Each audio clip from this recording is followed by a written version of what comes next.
Another Saturday night of racing at the Full Throttle Speedway in the books. It was an exciting night. Like I always say, if you weren't here, you missed it. And boy, you definitely missed it. There was a lot of crashing, a lot of bashing, a lot of people upset, a lot of feelings hurt. But I imagine they're going to rebuild some cars and trucks, and they're going to come out and probably do it all over again like we do every Saturday night. I almost thought it was going to be a full moon by the way things started out tonight. But enough of that. We'll get into a few of those a little bit later on. Let's talk about the dwarf cars. They were the first one out of the box tonight for their features event, and not many here, but they put on a good show. Coming out on top, Big John Bailey in the number 17. Great run for him.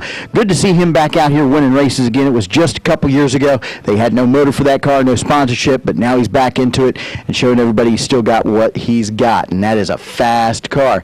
Finishing second, very surprising second, Roger the real estate man Richmond, battling for real estate and coming out on top, finishing second in the 33 machine. And jumping into the 56 ride, Rob the Cowboy Kohler coming home in the third spot. So they called him, asked him, say, hey, drive our car for us. Yeah, I'm not driving any TQs tonight. Come on out. Finished third. Great run for him. Glad to see all them boys out here having a good time. Once the dwarfs were done, the Outlaw Modifieds were in the house. I love it when the small open wheel cars come out here, the four-cylinder jobs. They put on one heck of a show, and they did not disappoint.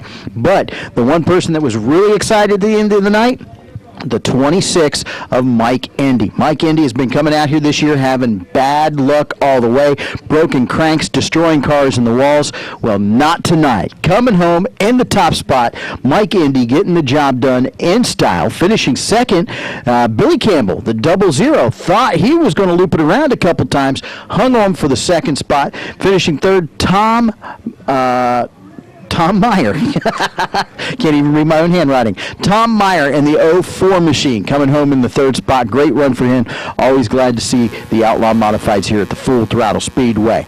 Then the action really started to pick up with the Cowboy Cadillacs. You know, you throw some guys in their pickup trucks, they think they got tough trucks, and they start throwing some muscle around, throwing some sheet metal around, throwing a lot of stuff around, maybe some wrenches back in the pits. I don't know about that. But when it was all said and done and the dust cleared, brand new winner in the Cowboy Cadillacs, the number 6, Chris Bridges.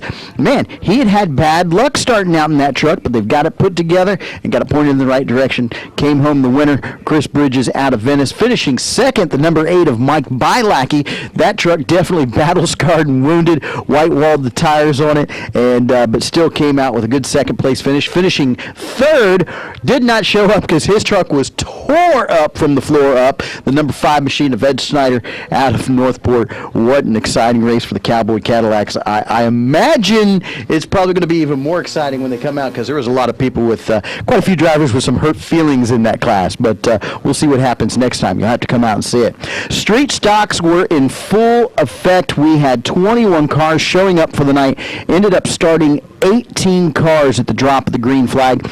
And I can't say enough about the street stocks at the Full Throttle Speedway because they have come out in full force this year, and it was exciting from the drop of the green flag to the drop of the checkered flag. Thought it was going to be a Van Deventer finish for a while, but didn't work out that way. But the surprise was the 40W of J.R. Weldon out of Sarasota with the old dirt track car, making the move on the high side on the restart, taking it home for the big win. They were very excited, loved those donuts. And coming in second, Bill Van Deventer out of North Fort Myers in the 33 machine, and just didn't have what it took tonight. He needed to get some new tires on that car, and it definitely showed tonight.